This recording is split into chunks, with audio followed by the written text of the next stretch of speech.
Iran యుద్ధం వల్ల straight of హార్మోజ్లో జరిగినటువంటి పరిణామాలు, ఉద్రిక్తత పరిస్థితుల వల్ల మన నౌకలు అక్కడ చిక్కుకున్న అమెరికా రష్యా మీద ఉన్నటువంటి ఆంక్షల్ని సడలించింది కాబట్టి మనం అక్కడ చమురు కొనుక్కున్నాం. చాలా వరకు దేశీయ అవసరాలకు ఉపయోగపడింది. కానీ ఇప్పుడు రష్యా కూడా ఏప్రిల్ 1 నుంచి మేము చమురు అమ్మలేము అని చెబుతోంది.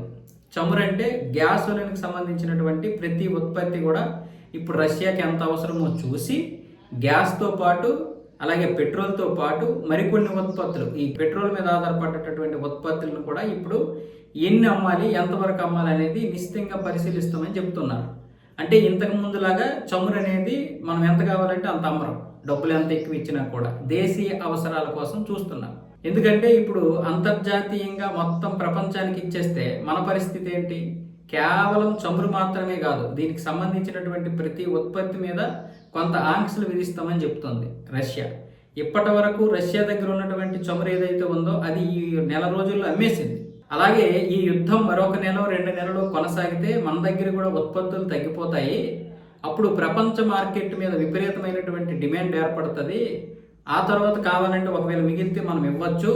కానీ మన యొక్క దేశీయ అవసరాల కోసం ఇప్పుడు ఉత్పత్తులు అమ్మడం తగ్గిద్దామన్న విధంగా ఆ దేశ ఉప ప్రధాని అలెగ్జాండర్ నోవక్ అయితే ఒక నివేదిక ఇచ్చాడు. ఈ నివేదిక కోసం వారం రోజుల ముందే ఆయనకి ఆదేశాలు జారీ చేయడం జరిగింది పుతిన్. సో ఆ విధంగా ఆయన వారం రోజులు బట్టి అన్ని పరిశీలించిన తర్వాత ఈ నివేదిక ఇవ్వడం జరిగింది.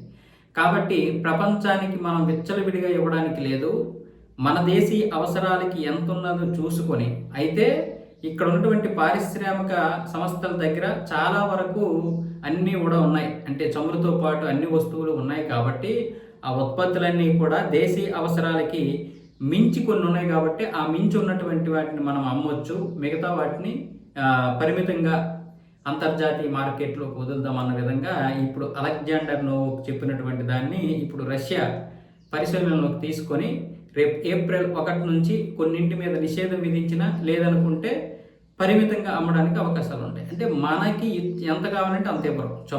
చమురే కాదు, గ్యాసోలిన్ ఉత్పత్తులు ఏవి కూడా మనకి ఇష్టం వచ్చినట్లుగా దొరకవు. ఇది ఒక పెద్ద దెబ్బ, మన దేశానికి బాగా దెబ్బ.